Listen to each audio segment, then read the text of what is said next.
commenter actualité bi waxtaane ko un peu comme d'habitude je ne suis pas seul dans le studio je suis avec Pape Madiakhaté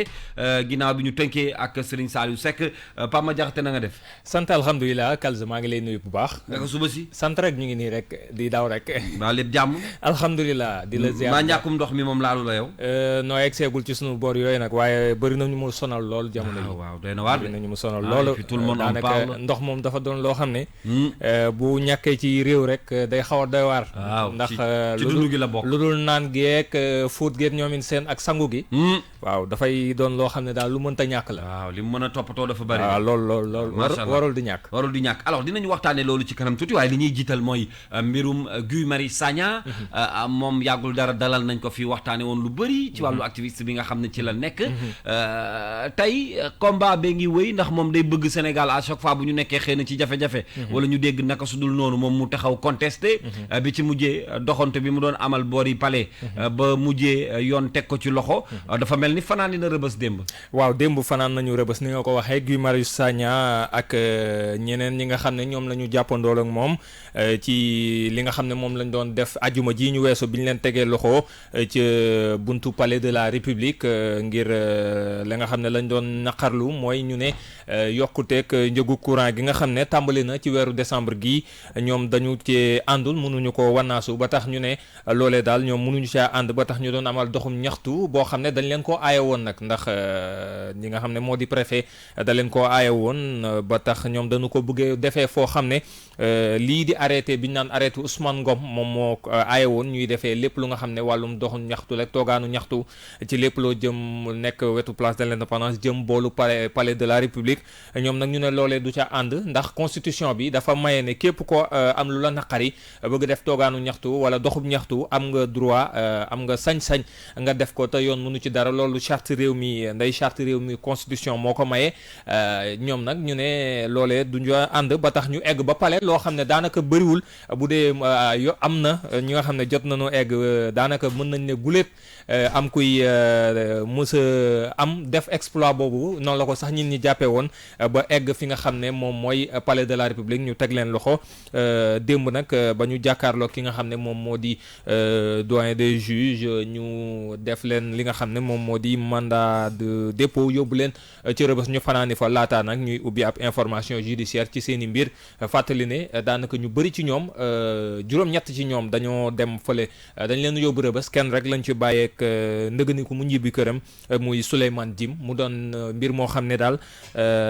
jamono ji moo jur coow daanaka xëtu yéenekaay yëpp moom la ñu xëyee ni ki tey fan yëpp tamit ñu ngi ci xëyee woon di wax mbirum Guy Marius Sagna ak ña ñu tegandoog loxo ci moom ci biir mouvement Aar Li Nu Bokk. atem looloo waral tey dinañ ko waxtaanee un peu ñoom nag à chaque fois ni ma ko waxee ñaxtu bi benn la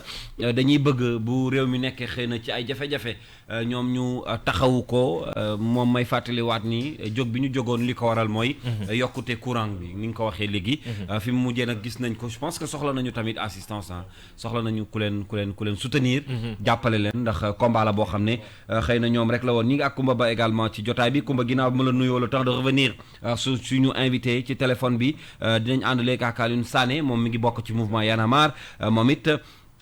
di activiste bokk ci ñi nga xam ne bu combat jógee dañuy taxaw Kumba nuyu nañ la ne ko suba si suba saa ngi nii Kalz maa ngi lay fay nuyu naa auditeur ak internet yi nga xam ne ñoom ñooy suivre King FM di jéggalu ci retard bi nag ndax démb naan li tey dañoo jaar sama kaw jël sama téléphone nank sama biir sac moo taxoon daal ma xëy dem ca gendarmerie ngir xool ndax mën nañ cee def dara li ñu def dara baax loolu war a tàdde gi mere naa leen loolu mais bon mënu cee ñàkk loolu ci insécurité bi nga xam ne nemmeeku nañ ci réew mi ci la bokk dinañ del soit ak yow ci loolu di la masaw bu baax ndax loolu lu metti la wax dëgg yàlla di la masaw ñi ngi ak Alioune Sané moom bu mouvement Y'en a marre ci téléphone bi ma fàttaliwaat waxtaan bi ci suba si mbirum Guy Marius Sagna la ñuy waxtaanee ak ñaxtu boobu nga xam ne jógoon na pour def ko yoon mujjee koo teg loxo Alioune Sané ñu ngi lay nuyu ci King FM ñaan mbégte ànd ak yow. maa ngi leen di fay bu baax a baax waay Kalz di rafetlu torop seen invitation bi ci King FM voilà. jërëjëf maa ngi ak rédaction bi muy Pape Madiakhaté ak Kumba Ba waxtaan bi benn la déjà naka nga jàngatee situation bu monsieur Guy Marius Sagna ak loxo bi ñu ko tegaat yoon teg ko loxo ba mu mujjee fanaani rëbës biig. jërëjëf premier jàngat bi ma ci am mooy jàngat bi ci sénégalais yi la plupart am mooy arrestation Guy Marius Sagna ak 18 autres concitoyens sénégalais yi nga xamante ni dañu amaloon marche pacifique comme ni leen ko constitution bi maye ñu def lépp li war en guise de lettre d'information pour que préfet yi ñu encadré ko ñu amal marche boobu de façon pacifique pour dem devant le palais pour ñaxtu loolu foofu ne leen ni yokkutewu prix électricité bi sénégalais yi nanguñ ko peuple bi nanguwu ko ndax électricité bi dafa cher ba pare buñ ci naree yokkaat day doon li nga xamante ni dina metti torop donc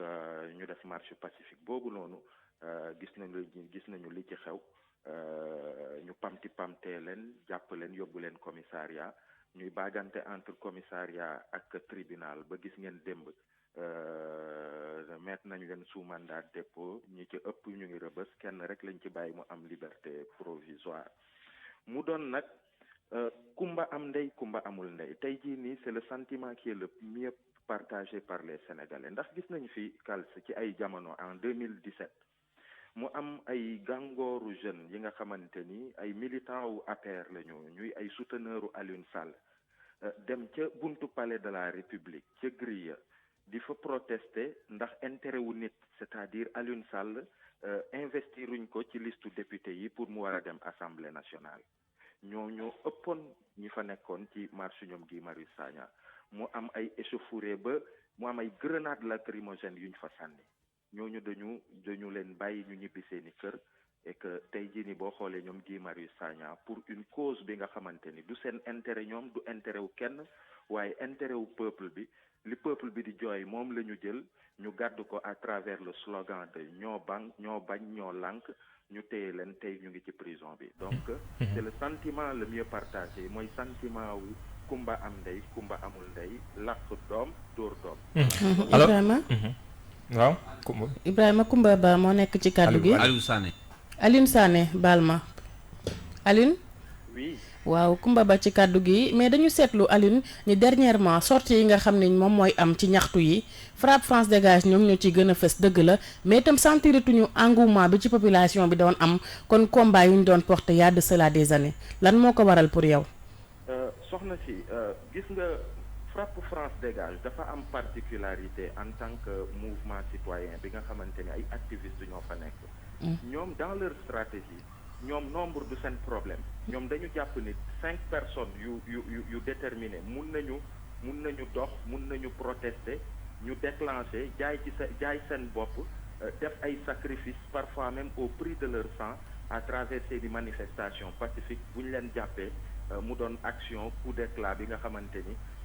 dina yee ñu doon nelaw ou bien dina déclencher un processus bi nga xamante ni sénégalais yi ils peuvent se dire ah mais écoutez quoi il y a quelque chose qui se passe il faut que ñu mobiliser wu il faut que ñu jóg loolu bokk na ci ay action wu kii nu mu tuddati FRAPP France Dégage mais ci mobilisation wu sénégalais yi globalement je pense qu'il faut pas avoir cette lecture là bi nga xamante ni quand même c'est assez réducteur parce que da ngay xool yàggut rek aar li ñu bokk ci ay manifestations il y a juste quelques mois voire quelques semaines allée du centenaire mais c'était noir de monde ay sénégalais ñoo fa nekkoon du woon ay guinéens gis nga balaa ñoo yegg ci 2011 ñuy wax 23 juin et toutes les mobilisations qu'il y a eu soxna si journaliste daan nañ ñu interviewé ku mel ni man di naan sénégalais yi ils sont passifs les sénégalais lu ñu leen teg rek dagan na c'est un peuple qui accepte tout qui avale tout loolu lañ doon wax mais peuple sénégalais c'est vrai dafa di peuple bi nga xamante ni day encaisser lu bëri c'est un peuple qui est pacifique loolu ñëpp xam nañ ko day encaisser di encaisser maanaam du ñu jóg ci ba mu waree à chaque fois du loolu sax mais dafa di peuple buy encaisser peuple buy muñ di encaisser bu demee ba sës nag c'est un peuple qui sait se rebiffer taxaw ne doy na gis nañ ko fi en 2011 2012 loolu kenn xaaru ko ndax jàpp nga ne loolu jege na loolu noonu ci loolu la ñu nekk gis nga ci processus boobu lañu nekk incha allah te gis nga injustice bii di am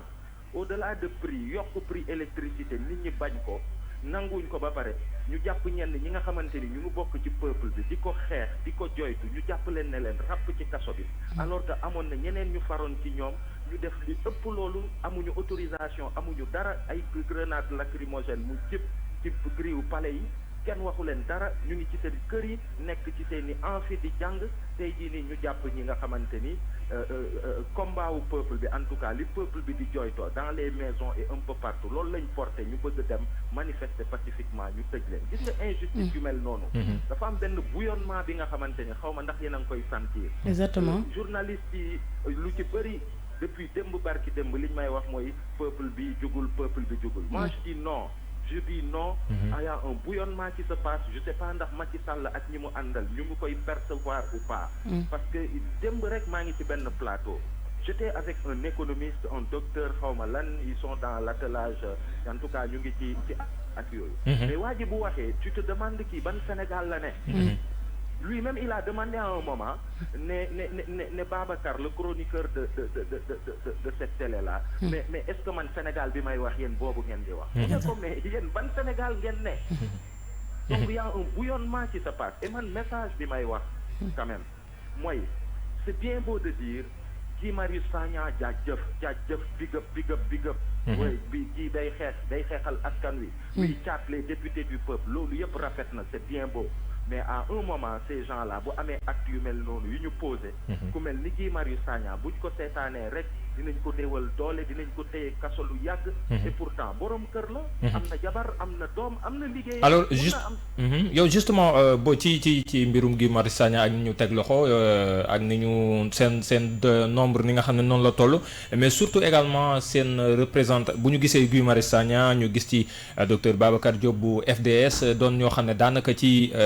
dox yi nga xam ne wala manifestation yi nga xam ne aar li nu bokk da ko daan def daanaka ci kanam lañ leen daan gis ñoom jamono ji teg nañ leen loxo xamaguñ kañ leen di bàyyi yéen ndax loolu day wàññi dara ci seen ardeur ak li nga xam ne moom mooy taxawaay bi ngeen war a am ndax yéen a ngi waajal dara. amul lenn lu mu ciy wàññi ndax ñi nga xamante ni dañuy xeex te yàlla tax pour les intérêts du peuple ñooñu xam nañ ni ci réew yu ñu nekk risque la bokk na ci risque yi nga xamante ni dañ koy encourir ñoom ñëpp xam nañ ko suba mun na doon Aliou Sané il y a quelques semaines de cela ci aar li ñu bokk j'ai presque dormi dans une cellule de prison ak ñoom Karim Xrum Xax ak ñooñu donc on s'attend à cela mais le plus important tey mooy li nekk di ñëw ñu ngi jëm ci le 13 incha allah te di ngeen ko gis manifestation keroog bi l'objectif c'était pas de mobiliser les gens mais ñoom kii ñi ko initié l'idée c'était juste de marquer le coup et puis donner un signal fort ñoom loolu moo doonoon seen objectif seen objectif c'était pas que gàngoor mu topp leen palais waaye le 13 bi ñu jëm quand même c'est un appel à la mobilisation contre augmentation prix électricité bi te li ci war yëpp dinañ ci def pour que sénégalais yi yëpp ñu ñëw bu soobee yàlla quoi voilà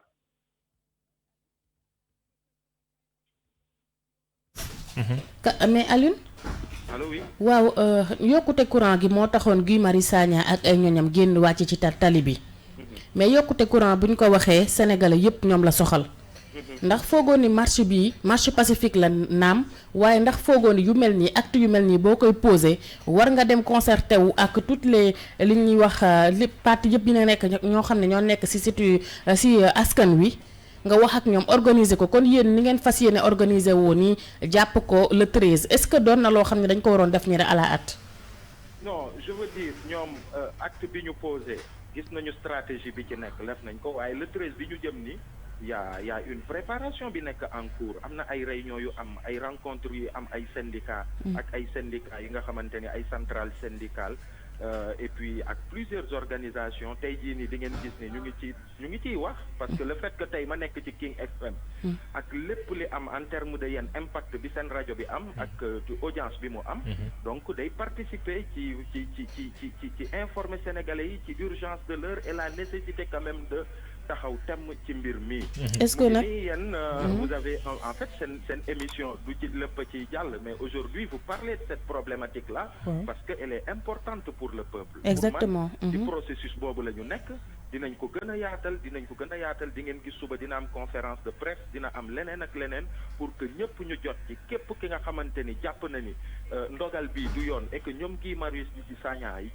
bi ñu jàpp ne leen ràpp ci kaso bi du dëgg du yoon ñu mën a am possibilité wu manifester incha allah. loolu laa foofu laa la bëggoon indi Aline dama la bëggoon laaj ndax Guy Marius Sagna ak ñi mu àndal waruñu woon def concertation organiser li nga xam ne comme yéen ni ngeen di dérouler nii oo nit ñi ci conférence de presse annoncé wu yëglu bu ko defee askan wi yëpp mën a ñëw jàpp ci combat bi xam ni combat bi c'est un combat de tout un peuple maanaam yàkkamti bu ñu nemmeeku ci marche bi nga xam ne moom la Guy Marius Sagna def ak ñi mu àndal est-ce que mënuñu ko woon organiser comme yéen façon bii ngeen ko defee ngir wàcc le 13 incha allah. gis nga nag soxna si en fait mooy loolu dama ciy dellu si waxaat ko. frappe France dégage fépp ci monde bi ñun ñi nga xamante ne dañuy yëngu ci mouvements sociaux yi ak activisme dans le monde Afrique ak fépp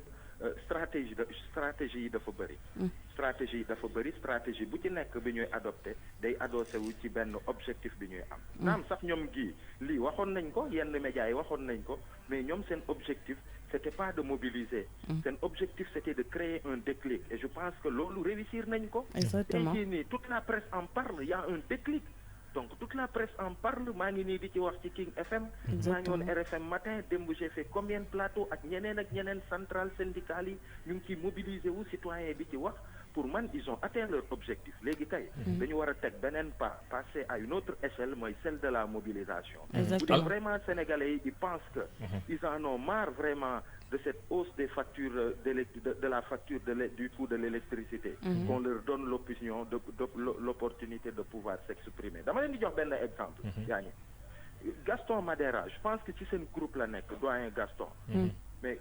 il y a quelques jours dafa fësal ay factures d'électricité 3 mu wane en quelques mois nan la jàllee de 74 000 à plus de 200 000 te loolu yokkute bi ñëwagu ci sax te c'est un cadre mu metti ci moom mun nañ la ni sax cadre la am na yenn moyens yi mais même ci moom dafa metti bu dee ci moom la metti sénégalais lambda bi moom naka lay def et encore que gaañi li ci gën a garaaw mooy le Sénégalais lambda va payer pour la malgouvernance de ceux qui nous dirigent. tey jii nii ñu ne la société nationale Sénélec ñu ne la normalement masse salariale bi 30% des charges la war a doon. ñu explosé ko ñu nekk à 69%. mais loolu est-ce que Sénégalais bi moo ko war a fay. l'autre chose mooy tey jii nii gars yi xoolal Macky Sall bi mu ñëwee tey. Il y a 19 rapports ay corps contrôle état yu nekk ci kaw tablam ak ci bureau juge c'est-à-dire ay par exemple bi ci mujj rek rapport ARMP bi on te dit que le ministre de l'agriculture dafa facturer Sénégal yi benn ginaar à 11 000 francs benn chèvre à 116 000 ñu ne la directeur u RTS réparation auto 66 millions ñu ne la yeneen ak yeneen waxatuma le gars du kudd li fa am mais loolu noonu yëpp moi j'ai dit tey jii nii da nga ñu war a xool Macky bi mu ñëwee ba tey luubal yooyu yëpp am dans les agences dans les sociétés nationales dans les ministères gis nga loolu boo defoon somme milliards yooyu wallahi réglé na question wu Sénélec alors Aliou lañ ko dugalee ci leneen Aliou ba man sama question bu mujj rek c'est de façon plus globale gis nañ ne ci lu leer moom at yi ñu weesu ñi nga xam ne ñoom ñoo di mouvement yi nga xam ne yu ci mel ne aar li nu bokk frappe France dégage ak ñoom Y'en a marre daanaka dañoo jël le dessus sur ñi nga xam ne ñoom ñoo di société civile bi parti d'opposition yi ci taxawal li nga xam ne moom mooy askan wi à votre avis yow mi nga xam ne ci biir nga bokk comment il faudrait gérer ça pour que mu ban a doon loo xam ne dañu koy tuer dans l'œuf maanaam loo xam ne à long terme du wéy comme ni nga xam ne noonu la société civile bi lajjee yéen lan ngeen war a éviter loo xam ne société civile bi en tout cas def na ko ngir bañ tomber dans le piège. Premièrement suñu maître mot mooy l'union des forces c'est très important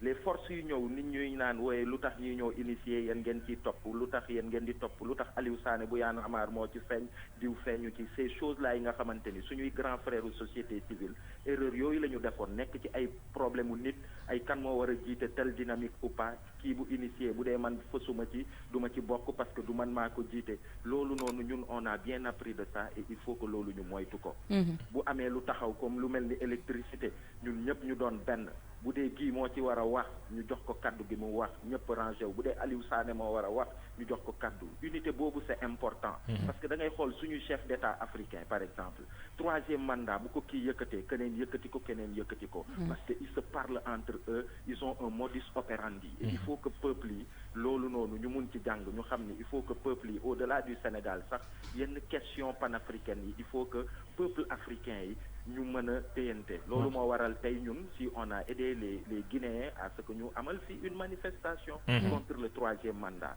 C'est le monde qui évolue comme ça, c'est l'Afrique qui évolue comme ça, et surtout Afrique nit ñi bàyyiwuñ ci xel mais dafa am ay dynamique avec les mouvements citoyens là yi nga xamante ni man par exemple il y a quelques jours maa ngi jóge ba États-Unis dem ay mouvements yi fa nekk ñu leen di jàngal en tant que ñun ay dynamique africaine ñu dem dans des universités mondiales Columbia di jàngal les Américains naka la jeunesse africaine bi nekkee à travers nos mouvements FRAPP Y'en a marre ak yooyu di faire bouger les lignes. C'est pas acquis, c'est très difficile ci suñuy contexte yu compliqué où la dictature est là, où beaucoup de choses sont là, gis ngeen tey ñoom kii ils en sont victimes, mais c'est pas une raison de lâcher, il faut pousser, mais il faut que ñu ànd ci ak suñu askan ak suñu peuple. Voilà, man c'est ça le message que j'ai à donner. Alioune. Oui. Pour jeexal rek ma laaj la ci actualité rapport ARMP am na ñu mu épinglé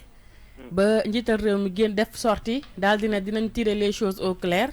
ba génne slogan bi génnewaat ko ne tolérance zéro nag nga ko gisee. soxna si njiitu réew mi moom moo fi taxawoon ay jamono balaa moo ñu ko jox réew mi mu ne moom du mës a xaatim décret buy nommé frère am Alioune Sall ci une responsabilité au sommet de l'État. loolu am na est-ce que loolu fu mu mujjee. xam nga Macky Sall nee na du ma mës a tabb Alioune Sall. et après moom moo ko tabb caisse de dépôt et de consignation. Effectivement. N'est-ce pas. ak yeneen yu ma la mën a liimal. ba ci Senelec bi amul fenn c'est un grand mensonge. Senelec nit ñi taxaw nañ fi ne c'est super Matar Cissé bu mu ko doxalee d'ailleurs entre 2020 2021 factures yi dina wàññeeku. tey fan lañ toll. ci yokkute. ci kan lay metti ci Kals la ci man la ci ñun la mais du ci ñoom. Exactement. parce que ñu ngi luubal xaalisu réew mi. Effectivement ñu ne kenn du wax. loolu mënul nekk. dëgg la. voilà jàmbaar. Aliou ñu ngi lay gërëm bu baax a baax ci ni nga àndoon ak ñun ci tey ci suba si sujet yi ñu waxtaanee daanaka bu ne sax xaw nañ cee cof tuuti. mais ñu ngi lay gërëm bu baax et puis on te souhaite de passer une bonne journée. merci beaucoup c'est un plaisir. jërëjëf may fàttaliwaat ni moom mi ngi bokk ci mouvement bu ñu naan Y'en a marre ni ngeen ko waxee léegi di taxaw askan wi nag à chaque fois bu ñuy mbir moo xam ne dal na suñu kaw amee ñu taxaw ñoom ne dañuy défendre askan wi ci seen façon bi nga xam ne ci lañ koy defee ma fàttaliwaat ni que loolu moo nekkoon ponk bu njëkk bi ñu waxtaanee di mbirum Guy Marius Sagna mi nga xam ne yëg nañu ni démb ci guddi ak ay ñooñam ñi mu àndaloon ci marche boobu fanaan nañu rëbës seen guddi gu njëkk le temps de marquer une pause musicale ñu ñëw nag ci beneen ponk bi ñu bëgg a waxtaanee fàttaliwaat ni tey ci portrait bi dinañu fàttaliku Sidi Lamine Niass mi nga xam ne démb la am at ci suuf bi mu dëddoo àddina ak léegi dinañ ci ñëw dans quelques minutes la musique nii wari la ci kër gi. waaw excellent rek Pape di nuyu suñu auditeurs yi ak suñu internautes yi. jaajëf ñu am mbégte bu rëy àndaat ak yow comme chaque matin beneen pàcc bi xam naa ni dinañ ko ubbi léegi muy hommage bi ñu bëgg a rendre Sidi Lamine Niass nekk kenn ci monde média bu Sénégal bu ñu fàttali ko bi Walf di ñëw yaakaar naa boobu rajo privé commencé woon naa jooy après Sud FM Walf également ñëw marqué paysage médiatique bu Sénégal ak ces grands journalistes de ce pays nga xam ne tey ku tudd média di nga leen tudd à un moment sax on disait que Walf école la woon voilà ndax grâce à ce grand monsieur di Sidi Lamine Niass démb nag la def at ci suuf ginnaaw bi mu duddoo àddina quand on parle de Sidi Lamine Niass on se rappelle de beaucoup de choses. Oui, on se rappelle de beaucoup de choses. wax nga ko. Walf c'est plus qu'une école, c'est une institution dans le paysage médiatique au Sénégal. Et en Afrique de l'Ouest c'est rare nga gis benn média bu am longévité 25 ans quand même, c'est pas rien du tout. Walf les gens rajo bi la ñu xam mais la ñu gën a xam mais il faut rappeler que Walf c'est depuis 1983 ou 84. Effectivement lu yàgg la d'abord bimensuel la nekkoon journal bimensuel. après mu nekk mensuel mu nekk hebdomadaire avant mu ñu nekk quotidien. nekk na quotidien ay années il a donné naissance à Walf Sport à Walf Grand Place. Tous ces supports là médiatiques ils ont formé aujourd'hui il y a beaucoup de noms de la presse yu dégg fii. autant yu nekk fii ci kër gi ak feneen ce sont des produits de Walf et l'une des plus belles époques de Walf c'est vers les années 90. Et tout le monde a rêvé à un moment de travailler à Walf. Mais pour l'anecdote j'ai tout le temps en tête souvent le reportage d'un journaliste qui s'appelle Aliou Ndiaye qu'il avait fait à Paris et il avait je me rappelle dans sa narration il avait comparé le Palais Bourbon à une vieille jongoma sénégalaise. Nous, étant jeune étudiant, voilà. Le texte est tellement beau que je me rappelle, c'est les années où l'opposition a hué Abdou Diouf à Paris. C'était des moments forts, des moments qui ont poussé le Sénégal vers la démocratie, et c'est également grâce à Walf. C'est pas pour rien que Kals ñu doon wax la voix des sans voix. Ça a été une révolution, mais une révolution profonde dans le paysage médiatique sénégalais. Et li ci gënoon doy waar également mooy ça a été provoqué par quelqu'un ku nga xam ne que dañu jàppoon ne que média wala lépp lu ci jëm ñu jàng nasaraan rek ñu jàng tubaab rek ñoo ko mën a gérer ñoo ko mën a def. Mais on s'est rendu compte que un arabisant instruit religieux qui met en place un média et Koumba Ba tiens-toi bien bi muy teg Walfadjri jamono yooyu le monde était pris dans la ferveur de Ayatollah Khomeini. Jamono yooyu la Khomeini nekk ci digg ndëndëm Iran am influence dans le monde. Parce que jamono yooyu dafa gagné Irak ci guerre bi. Khomeini am doole am influence ci monde mu nekk une opposition entre li ñuy wax l'islam et le monde occidental. Jamono yooyu nag ñu doon def beaucoup attention à tous ces gens qu'on pensait que c'était des islamistes ñu wooye aujourd'hui. Sidney Niass en faisait partie, il était barbu en ce moment-là. Et puis tiens-toi bien, Kals, le premier rédacteur en chef de Walfadjri, c'était Latif Gueye. Ah oui. Oui, c'était Latif Gueye de Jamra. Il a porté Walfadjri pendant 6 mois. Ça c'est de l'histoire, hein? Par exemple, man xamoon loolu. Oui, c'est le premier rédacteur en chef de l'histoire de Walfadjri, c'est Latif Gueye. Il y a beaucoup dernièrement, il y a bëri na ay grands noms de Abdourahmane Camara, les Mamoudou Ibra Kane, Alassane Samba Diop, Assane Gueye, c'est ce qu'ils font de la radio, c'est ce qu'ils font de la presse écrite, mais toj nañu réew mi. Comprends nga baax na voilà ñoom Jean Meissa Diop ñoom Sidi Gaye. Il y a eu te loolu yëpp ci ndeysaan njiitalu Sidy Lamine Niass la woon parce que moom moo amoon idée bi. Je me rappelle ligne éditoriale bi nga xam ne moom la amoon mooy jege askan wi te ba léegi ci la ñu nekk mais dañu tolloon ci période boo xam ne population bi dañu soxla woon média bu mel noonu, c'est-à-dire en proximité ak ñoom et en plus di leen défendre ci yenn mbir yi nga xam ne dañ koy soxla tous les débuts avec Sidaat Boubacar Diallo et autres yi nga xam ne ñoo démarré dëggantaan le matin foofu wala su ma juumul Sapa Dëggin la waaw benn émission matinale. Donc on peut pas parler de média Sénégal ba mu jeex surtout ci wàllu privé te duñu tudd Sidy Lamine. Non, ça c'est incontestable. C'est-à-dire que ces 50 dernières années, l'un des médias qui a le plus marqué les Sénégalais, c'est Walfadjri.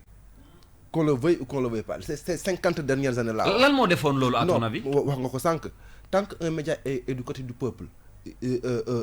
des goûts de fan. Mais tant qu'un média est assujetti aux intérêts d'un gouvernement ou d'un autre, il a des problèmes plus tard. Ça, c'est la vérité. Tant que média mu ngi ànd ak askan wi, parce que gouvernement yi day dem askan wi day des. N'est-ce pas? C'est ça la chose. Walfadjri nag foofu la positionné woon boo ko déggoon naa Sidy Lamine ci slogan lu mu daan wax mooy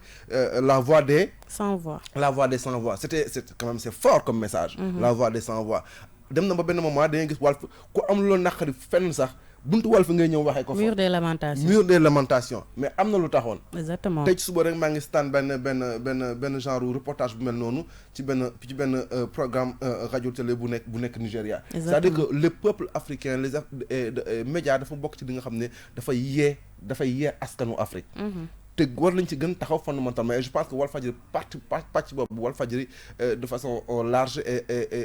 Walfadjri et Sidy Lamine Niass en tête, je pense que ils ont quand même Koumba Ba joué un rôle essentiel. Exactement, ni nga ko waxee léegi c'est pas pour rien qu'on disait que Walf mooy mur des lamentations. Mur des lamentations bi daanuñu ko jëlee dans le sens péjoratif di ça. C'était pour me prouver que ni képp ku nekk mën nga am accès ci Walfadjri mais lu comme yeneen médias yi la porte n'est fermée à personne. Képp koo xam ne am nga lu naqari la preuve da ngay gis ñuy def ay reportage ci yenn zone yoo xam ne yow doo xamoon ne sax zone yi existé na. te ci genre situation yu mel ni fii réew mi tollu tey kaw dañ toog di seetaan télé débat. ma ni ci situation yu mel nii nag la ñuy namm Sidy Lamine Niass. parce que bu xew-xew daan am rek moom automatiquement da nga gis page spéciale Walfadjri ci page spéciale boobu noonu dañuy def moom mooy xamal ñi ñu fal. lan fan ñu jëlee askan bi yaakaar naa même avec le président Abdoulaye Wade c'était pareil tout au début ñun ñi dañu porté woon le combat pour que alternance am ba alternance amee mu ñëw dawal quelques années mais quand les choses ont commencé à changer Sidy Lamine Niass bokk na ci ñi njëkk a taxaw média groupe de presse bi mu jiite woon da ko ubbi doon askan wi lépp loo xamante ni bii parce que li ñu naan ci journaliste yi le train qui arrive à l'heure ne nous intéresse pas dëgg la mais saa yu amaan les grands combats yi nga xam ne moom la askan wi daan porté moom da daan taxaw am na woote bi mu woote woon booy fàttaliku place de l'indépendance jour boobu foofu yëpp dafa fees askan wi dem wuyu ji ko parce que woote bi c'était pas pour lui mais c'était un combat pour toute une nation moo tax bi ñu jàppee ñoom Guy Marius Sagna ma ni Sidy Lamine Niass si moment yi la ko nit di nammee bu situation daan am ñu ne nguur gi dara xew na fi des scandales yi nga xam ne moom la askan wi daanul yëg da daan toog di ko dénoncer ñenn ñi doon nañ ko jàppee pour un bavard calze mais dafa fekkonte ni rek jege bi mu jege woon askan wi la maanaam buggul ku ñuy noot buggul ku ñuy piétiner mën naa ne benn moment c'était un incompris parce que bu fekkante ne ci pouvoir nga nekk pouvoir kese soxal la li muy wax mënoo koo déglu diine ak jamono bi muy doog a ñëw c'était à la rajo man daanu ma ko suivre le jeudi soir mais le vendredi à 15h laa ko doon dabu mais dañu demoon ba du tuddee ko le Mollah de Sacré-Cœur Mollah de Sacré-Cœur bi c'était pour dire que y avait un link entre xam-xam bi mu amoon ak islamiste bi mu doon effectivement Calze am na benn livre bu mu génne woon tuddee ko un arabisant entre presse et pouvoir parce que toujours dafa doon metti parce que combat yi mu doon porté di ça du ay combat yu facile dafa mel ni tey Guy Marius Sagna li mu yenu nii c'est pas un combat facile mais ci yu mel nii Sidy Lamine da daan ubbi ay média wam di may ñi nga xam ne askan wi ñoo leen ñor jox leen la possibilité et puis dañu demoon sax ba journaliste yi nga xam ne miinoon nañ leen ci Walfadjri nekk ñoo xam ne même boo leen déggee feneen wala nga gis leen feneen sa xel directement ci ñoom lay dem dafa am kenn koo xam ne à chaque fois quand je parle de Ousmane Sène sama automatiquement je pense à Walfadjri tout le groupe que ça soit muy rajo bi ak télé bi su ma juumul dem nañu sax ba benn moment doon partager benn plateau diine ak jamono Ousmane Sène ñi ngi lay nuyu bu baax waaw maa ngi leen di nuyu yéen ñëpp di leen ziar ñu am mbégte bu rëy ànd ak yow tey nag ki ñuy fàttaliku ci benn at bi nga xam ne ci la génn àddina muy Sidy Lamine Niass su ma tuddee tur bi rek lan la lay fàttali waaw mu ngi may fàttali ku amoon yéene ku amoon xel mu rëy am itam fit am vision te itam loolu moo ko may li mu am tey parce que patron de presse la woon mais au-delà dafa amoon ay dimension yu bëri yoo xam ne bu ci nekk itam bu ci daan xel yi da nga yaakaar ne foofu rek la mëne moo tax may faral di wax ne Sidy ni mu doon doxale ak ni mu doon doxe kenn mënu ko jàngale ci école dëgg la loolu da ngay gis ne may yàlla la daal parce que li mu yenn woon te itam di ko doxal lépp à la fois loolu lu jafe woon la ci doomu aadama dëgg la Ousmane moom nekkoon na koo xam ne bu gisoon amoon na vision te bu taxawaloon projet day xool li mu koy jaral ba pare nag mu jaral ko mu teg ko ci bokkoon na ci liñ ko doon taggee Ousmane Kumba Ba ci kàddu gi Kumba waaw ñu ngi lay ziar maa ngi lay ziar bu wér jërëjëf ñu ne moom dafa daan nekk koo xam ne daanu nangu sax ku métital liggéeykatam fépp foo xamante ni bii liggéeykatam taxaw na fa am fa jafe-jafe daf ci daan taxaw ba mu jeex ñu ngi fàttaliku El Hadj Assane Gueye ak seen correspondant bi fàtte naa tur bi te mu nekkoon Ziguinchor mës nañ leen woolu di leen laaj ci benn xibaar bu ñu joxe woon Léopold Tamba je me rappelle dafa ñëw ànd ak ñoom toute la journée nekk ak ñoom ñu enquêteurs yi di leen déglu lan nga ñu mën a seddal ci aspect boobu waaw xam nga jamono yooyu boo ko xooloon rek nga xam ne li may wax ci moom firnde la ci loolu parce que moom général la woon général d'armée bu xesaan ba tracé benn attaque dina wut commando ànd ak ñoom mais itam dina fexe ba protéger ñooñu ba nga xam ne lu mu yëf yi métti moom ak lu mu laaj moom mooy ngàlloo ñëpp da nga gis Walfadjri bind na fi benn article ñu woolu leen fële dik bu mu ñëwee da leen ne maa ko bind man maay Walfadjri waaye ne leen noo rédacteur bi ak kii journal mu ne leen man maay Walfadjri bu ngeen waree wax man ngeen di war bu ngeen waree téye man ngeen di téye dëgg la loolu nekkoon loo xam ne dinay tax xelu liggéeykat dal dina ko may fit te la muy def dëgg la dina ko jox assurance aussi ci li muy def parce que itam bëri na fi lu bëri yoo xam ne tey jii comme ni ko soxna si génn sànq waxee kan yaakaar naa Binta la Kumba comme ni nga ko waxee noonu ne parfois da nga doon gis rek moom mu jékki-jékki rek taxawal loo xamante ne nit ñi dañu naan lii est-ce que mën na ko gàddu est-ce que lii àttan na ko parce que da ngay jàpp ne du xeexu kenn nit mais moom da ko doon yéenu mu jaral ko nag ku ko ci fekk si baax na ku ko ci fekk si wul tam bu yàggee di nga ko fekk si parce que Lamine nag yàggoon na di sumb ay xeex ñu am ñu ko topp ba mu yàgg ñu wëñeeku ne xamuñ fi ñu jëm. ñu topp ko ba mu yàgg ñu ne ñemeetuñoo dem. ñu topp ko ba mu yàgg ñu ne gisatuñu ko mais bu demee ba àgg ci cappaandaw la rek ñëppay daw si fekk. si ko gërëm. ne ko nag ndekete yow yaa awoon yoon bu baax la. ay yoon damay faral di wax ne il était incompris ci ay domaines yu bëree bëri. dëgg la waaye itam moomu da koo xamoon ci boppam parce que xam da doon faral di wax ne yéen da ngeen di yër di wax man nag damay yëg di wax. yëg boobu mu daan yëg nag da koy yëg rek départ yow nag tolloogoo ci yëg-yëg boobu. déedéet. da nga ci daan yoxi wala ngay arrière mais bu àggee rek nga xam ne nag ci cappaandaw li ngay xam di ko taxoon a jóg lan la te loolu ay yoon ci mbiru Charifu la ko njëkkee. dëgg la mbiru Charif bi c'est le premier à démasquer la mascarade à démasquer cette histoire. contre tous c'est vrai. mu ne leen nag bés dina ñëw lii ma leen di wax dina leer mais ba mu bindee livre am ba nag ne bët dina set ba affaire bi set nag ba leer. di lañ xam ne ndekete moom fa mu jëmoon yëf yi moo baax. ci ay yoon nag combat yu bëri yu mu engagé. noonu la ci mujjee wet ci ba mu yàgg rek nit ñi ñëw ne la mu waxoon mu am moo taxoon ma ne. képp koo xamante ne da ngaa jàppoon ne li Sidy Lamine doon doxal ak li mu doon wax défaut de fabrication la. bu ñu waxoon ne kaa ñu fabriqué waat da ngay bëgg ñu fabriqué la benn Sidy Lamine ñëpp. dëgg la say projet ci sa xeex ci sa dundin ak ci sa nekkin. parce que itam nekkoon na koo xam ne da doon faral di wax ne man nekkuma ak njaboot pour di leen bàyyee ak alal bu dul jeex. exactement mais la ma leen di bàyyi mooy valeur yu tax ñu wutal seen bopp àll. ndax valeur mooy tabax réew. très bien te ci loolu la aussi la doon dox ak personnel am ñun ñi fa daan liggéey de nekk nañ fay at yaakaar naa taxawuloon benn bitik suñ ginnaaw di jaay wala leneen te ñu ngi doon wéy te nekkuloon affaire xaalis moo ñu boole. dëgg la projet de société moo ñu boole boo xam ne dañoo bokk gëm-gëm di ci dem. ñu koy doxal nag ci ay valeur ak dignité ak respect boo xamante ne amoon na ko ci ñëpp. ndax xeebuloon kenn ci ay xalaat xeebuloon kenn ci ay idée. te itam lu mu daan sumb itam dina ci tàggoo kum doy nga dugg waaye du forcer kenn itam. dëgg la loolu nag yombul ci koo xamante ne dina ne yaay njiit. dëgg la moom itam demoon na ba dëgg président directeur général. waaye bokk na ci rare personne ñu koy wax mu dugg ci nopp bi génne ci bële. ma ne wàcc ci xolam ba mu gis gan. parce que gis nga ko moo doon dawalal boppam amul garde corps amul chauffeur amul dara. cérémonie buñ ko moo fay dem ànd moom keese. dëgg la te tey yaakaar na am na ñoo xamante ne tolluwuñ ko fii sax waaye li leen di topp ci gàngoor. ngeen yaakaar xamul nu naa toll bëri na. looloo waral Ousmane. bi ñu waxee xibaar bi ba mu wàccee jour 4 décembre 2018. bañ ko déggee Sénégal àddina mën naa ne di saa. ñëpp amoon le cœur meurtri. dëgg la que nga ànd ak moom que ànd ak moom dafa mel ni benn tsunami wala séisme moom moo am Sénégal ndax sentiment bi nga xam ne moom la nit ñi amoon. xam nga moom ni mu doon gunge doomu adama moo fort. maanaam da nga doon am sa combat mu xool ne combat bi du intérêt individuel. comme réew mi la soxal nag mu gàdd ko. moom da doon xëy fàtte boppam ci ay intérêt wuti intérêt général gàdd ko. te loolu itam ni mu doon gunge nit ñi moo am solo parce que gunge goo xamante ne ci kaddu gu rafet rek la ko daan teg kaddu goo xamante ne nit mën na d'accorduma waaye li mu wax amut doo ko ci dégg. kon loolu xam nga loolu lañ gën a soxla ci doomu aadama. gunge goo xamante ne teguwul ci alal mais ci ay valeur la tegu ndax xam nga itam ànd alal da dul yàgg parce que boo demee ànd ak nit ki ngir alalam lu mu lay may ngay gën di soxla te bu yàggee itam mu soxla boppam. exactement lu mu lay xañ ngay gën di mer te bu yàggee itam nga gedd dem. moom nag da doon fexe ba nga xam ne boo gëmee li mu gëm ngeenay ànd tegu ko nag ci alal tegu ko ci xaalis boo ko attanee toog fa nga toog fa mais di nga fa jànge lu bëri ci àddina.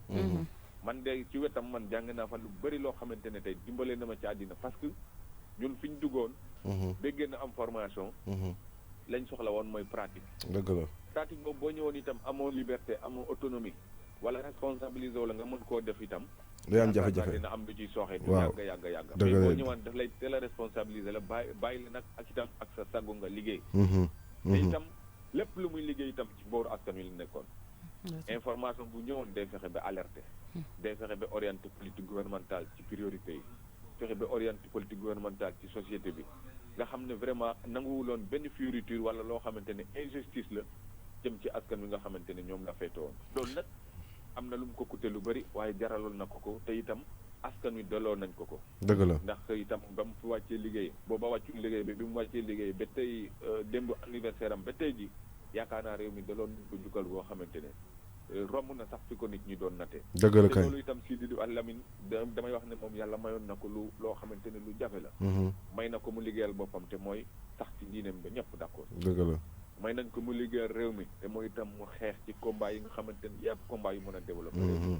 may nañ ko mu liggéey alaaxiram nga xam ne dafa jaamu yàlla ba ñëpp d'accord dëgg la waaye loolu nag ni mu gëmoon yàlla ne ko un homme de foi terewul c'était un cartésien moom day doon wax man taalibe Saint Thomas la lu ma teg loxo rek laa gëm dëgg la gis rek teg ci bët laa mën a gëm merci beaucoup Ousmane wane woon na ne rek vraiment nit la koo xamante ne bëri woon na ay dimension te yore ay dimension yëpp di dox à merveille dëgg la ci doomu aadama waaye yàlla mooy na ko te moo tax ñu ngi koy ñaanal comme ni ngeen koy ñaanale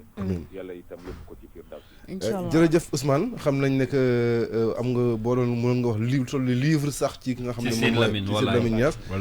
comme beaucoup de Sénégalais mais yéen particulièrement yéen nga xam ne liggéey ngeen ak moom xëy na yàgg ak moom xam ngeen lu bare bari ci moom xam naa boo ñu doon waxtaan Sidy Lamine Niass fii ba suba également lu jeex parce que c'est quelqu'un comme j'ai dit moom ak groupe Walfadjri surtout également le groupe Walfadjri ci wàllu média c'est un groupe qui a l'un des groupes ou bien le groupe qui a le plus marqué les Sénégalais ces 40 dernières années donc c'est important, c'est un groupe de presse qui a joué sa partition dans la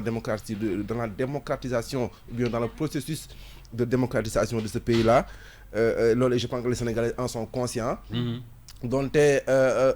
souvent jamono day tourné entreprise de presse ñi di yéeg ñi di wàcc mais teewul ba tey Walf ça reste une référence dans au regard de beaucoup de Sénégalais wallaahi boo yenn saa yi da ngay wax ak nit sax mu ne la xanaa déggoo li Walf wax donc ça prouve que c'est un grain qu'on a semé ici et qu'on a semé depuis plus de 25 ans 30 ans et l'arbre a lu yàgg rek dëgg la et l'arbre a pris racine aujourd'hui et ce qui a pris racine du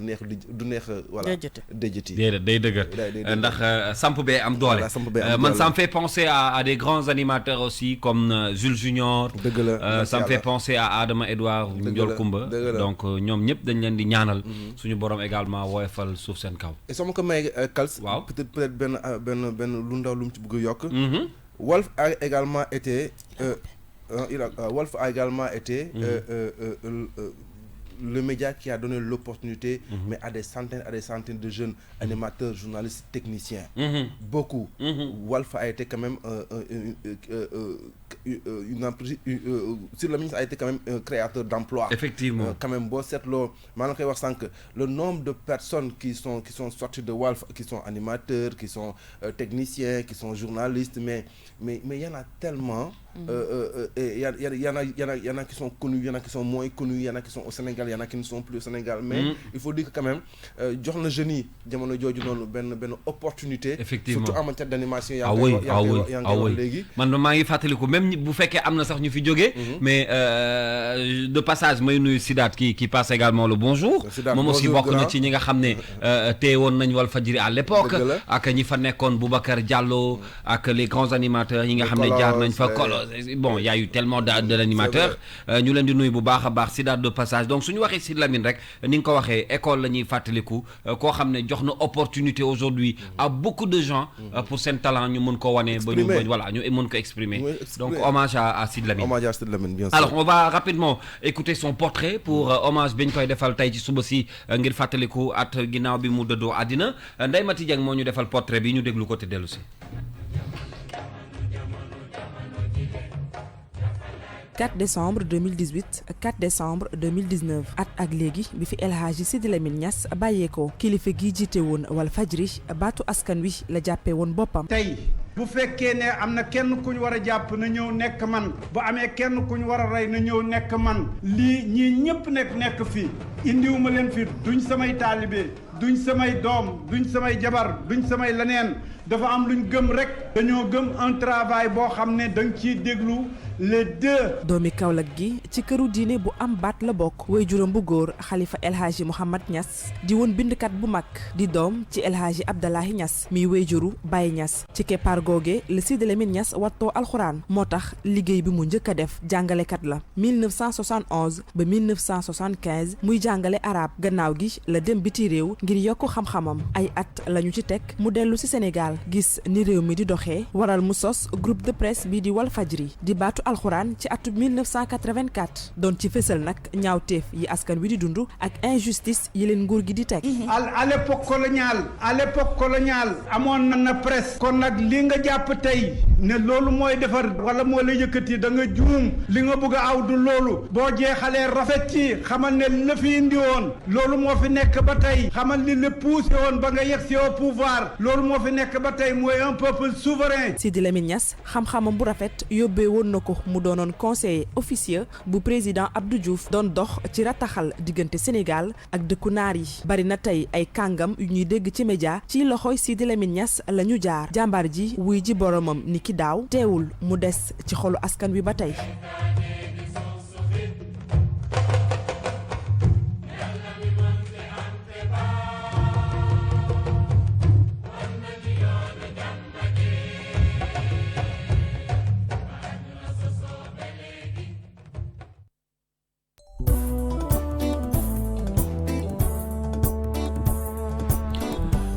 di ko ñaanal suuf woyof lool ci kawam suñu borom xare ko àjjana Sidy Lamine Niass comme ni ñu ko waxee bu ñu doon waxtaan ci ay mbiram xëy na fi la ñuy fanaan ndax macha allah dafa marqué li di dundam ci boppu sénégalais yépp moo tax bu ñuy wax ay mbiram daanaka dañ ci sawar lool donc loolu moo nekkoon portrait bi ñu Ndeye Mati defal ci kooku di Sidy Lamine Niass di ça. waaw Sidy Lamine Niass wax nañ ko sànq le portrait quand même il est je pense qu'il est bien fait félicitations à Ndeye Mati mais gis nga Sidy je pense que dëkk yu mel ni Afrique dëkk yu mel ni Sénégal dañu soxla ay nit yu mel ni moom. dañu soxla ay nit yu mel ni moom et dafa bokk si ñi nga xam ne également ils ont fait qu'on a pris conscience un peu de la puissance des médias. Avec Walf les Sénégalais ont appris qu'ils ont des droits. Avec Walf les Sénégalais ils ont appris également qu'ils ont des devoirs. Avec Walf les Sénégalais quand même on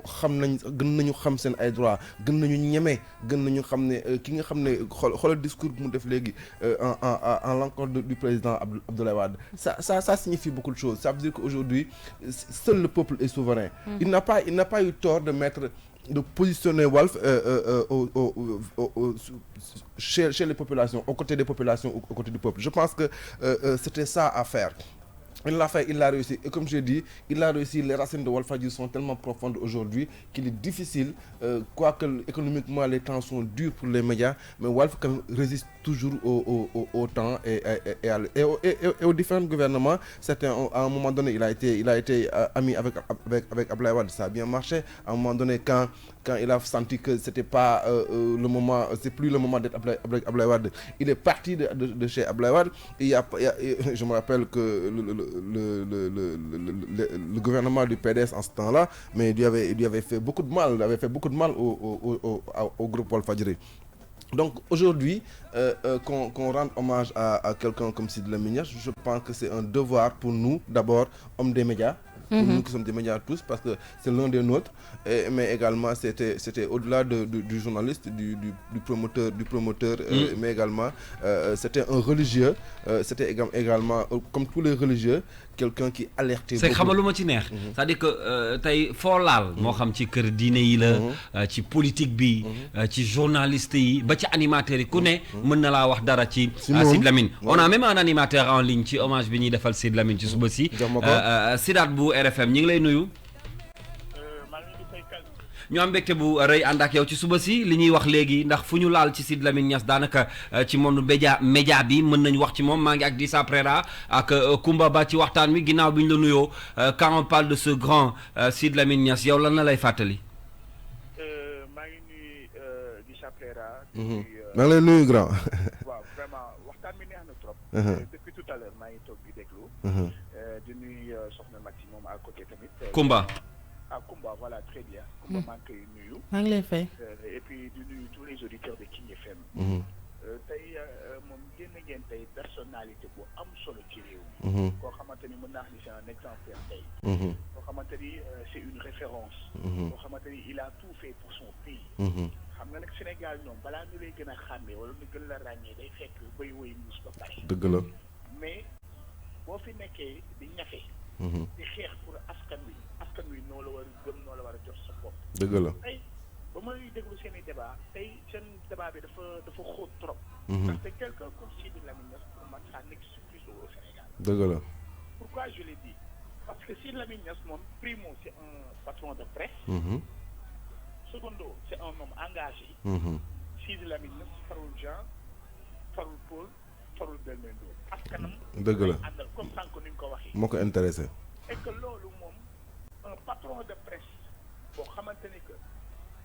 la gëm. dafa nekk loo xamante ni lu yombul. lu raar. parce que boo xoolee organe de presse yi daw yëpp lu ci ëpp la majeure partie c'est pas organe yëpp lu ci ëpp gars yi da leen di convaincre mooy dañuy dem ba ànd ak état te Sidy Lamine Niass moo ni mu doon ñafee laay fam ak nu mu gëmee woon askanam moom askanam la gën a gëm ke état que mooy information yi da koy joxe juste et vrai comme lu ñuy wax lu ñëpp war a xam nu xam ko am yenn mbir yoo xamante ni bu ko amee moom en personne mooy jugal boppam taxaw wax ak waa réew mi ñëpp dégg ko bu jaree mu marche bu jaree mu xeex keroog ba ñuy toogee ne Ablaye Wade dafay tëj Walfadjri gis nañ ci lan ñu def. Sidath parce que oui. Sidath dama bëgg juste avant ngay continuer nga may ma benn anecdote bu ndaw. ci Sidy Lamine Niass yow sa premier jour Walf yi d'abord noo ko dundee ban anecdote nga ñu si mun wax bu nga xam ne marqué na la sa premier jour bi Walf wala sa premier jour yi. bon man sama premier jour à Walfadjri ba may ñëw. parce que déjà ba ñuy ñëw fa dañu defal cocktail. en même temps damay rendre hommage tamit un autre patron de presse qui s'appelle Ibrahima Ben Bass Diagne parce que je travaille avec lui.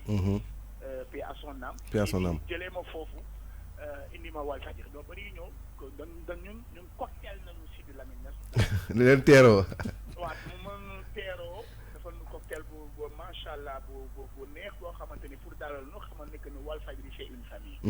que xamal ma ne ma Sidath yow on te suit depuis longtemps. que man sama bopp damay toog di lay déglu. balaa may gën a kontaan nag nga ni yàlla na seen añ yi xëm baa mu këpp wala mu wex xat. su ma ko déggee daal sama xol bi dafay seet xamante ni boo ni yàlla na seen réer yi xëm wala yàlla na seen añ bi këpp wala mu xat xorom. léeg-léeg sax soxna si toggal moom mu xaw a am tuuti xorom mu ne ma xanaa Sidath moo tax añ bi tey daal dafa nekkoon nit boo xamante ni que il n'était pas trop fermé mais aussi nit la boo xamante ni que vraiment lépp looy def daf lay encourager mais lépp looy def aussi daf lay xamal li nga xamante ni mooy liggéey bi et puis Sidy Lamine Niass moo gëm lu professionnel dafa gëm lu professionnel tey mën naa wax ni Walfadjri école la dëgg la du animateur du journaliste du technicien loolu tey mën nañu wax tey la presse tey bi nekk Sénégal yëpp tey foo mënti xool njabootu Sidy Lamine Niass ne la dëgg la te loolu nag aussi bu ko xoolee ci biir Sénégal bii tey bu ñu waxoon tey bu ñu amoon ay fukki Sidy Lamine Niass il y a des gens yoo xamante ni au Sénégal bu ñu bàyyi ba mu jeex après ñu soog a c'est-à-dire bëgg jël seen valeur ak ko ca kaw te bu ñu fi nekkee c'est-à-dire lan la war a defal duñ ko defal il faut que sénégalais yi ñu yeewu ñu xam ni ñoo on a des hommes de valeur ñoo xamante ni que duñu yàgg soutenir la jeunesse sénégalaise ñoo xam ne dañu yàgg sonni pour seen réew ñoo xam ne dañu yàgg sonni pour seen askan et que loolu ñu koy reconnaître et que moment yi ñu fiy nekk ñuy ànd ak ñoom ci la nga xamante ne mooy seeni combat nga xam day nekk un but bien déterminé mais tey quelqu'un comme Sidy Lamine tey am na lu bëri loo xam dañ ko ciy namm am na lu bëri loo xam ne problème yi am ci dëkk bi dañ ko ciy namm parce que kan mooy jël yenn engagement yi te boo ko defee tey am tey gis nga tey li ciy fekk nit ñi wala sax fi état di jaar ak yow tey quelqu'un comme Sidy Lamine Niass moom dafa daan dem ba jeex tàkk lu mu ci daan buubee gàtt. dëgg la mais fi dal lay seetaan nag. dëgg la Sidath waxtu bi moo ñu xaw a dab ne ñi ngi lay gërëm bu baax sa participation am na solo di la remercier bu baax ñu daje 18h rek RFM. waaw rendez-vous à 18h. kër ga mais aussi tamit on vous remercie énormément tey moom vraiment tey vous avez parlé tey un homme boo xamante ni que mën naa wax ni c'est une référence un exemplaire quoi vraiment. Merci beaucoup Sidath, c'était un plaisir pour nous. Non, c'est pas vraiment c'est un plaisir énorme de t'entendre te vraiment soxla bëggoon nañu vraiment nga ñëw toog également suñu plateau bi bés hein ñu waxtaan ñu face to face. Ça me fera plaisir. waaw c'est nous dans nous. waaw c'est nous dans nous. Bonne journée grand. Mais allez, bonne journée à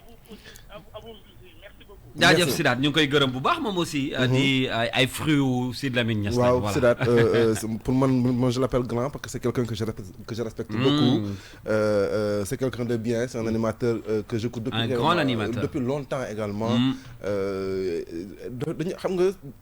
Walf dafa mu graaw dafa bokk ci dañu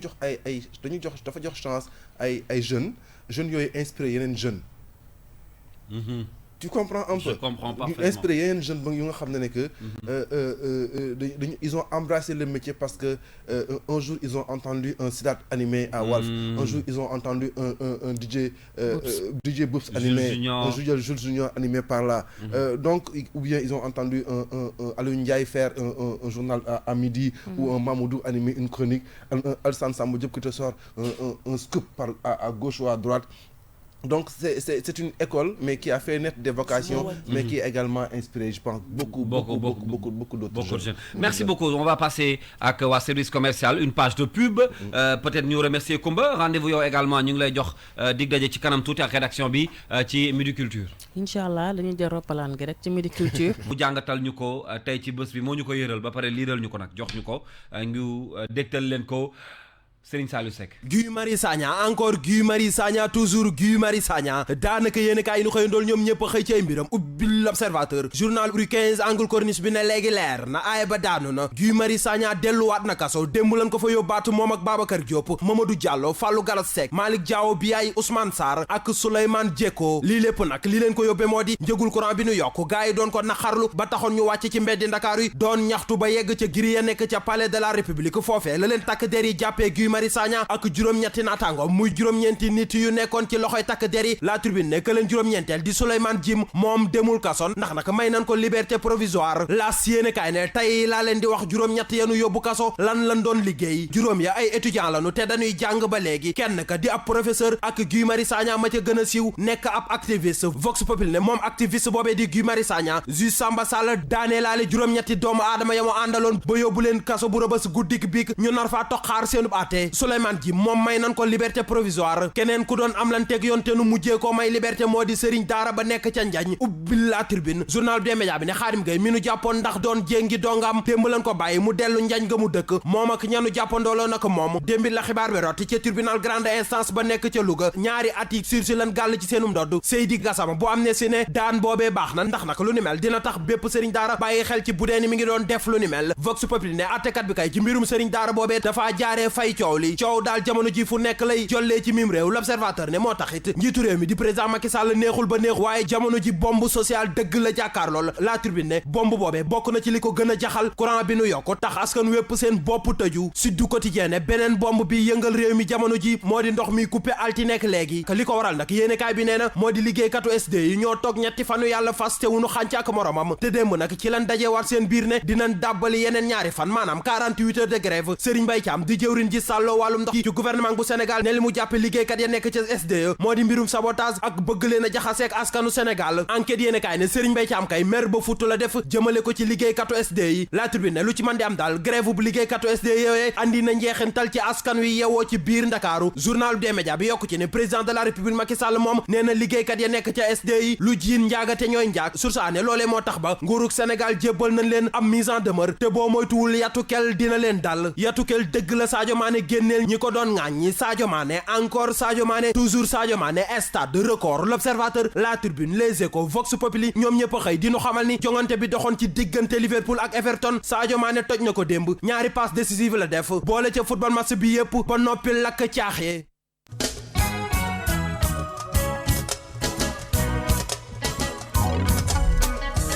acca gonek Bambali gi lakkaat na caaxi démb lakkati na caaxi démb voilà c'est fort et puis réponse bee dal voilà fi ñu lijjantee ballon d'or bi ba jox ko Messi mu dem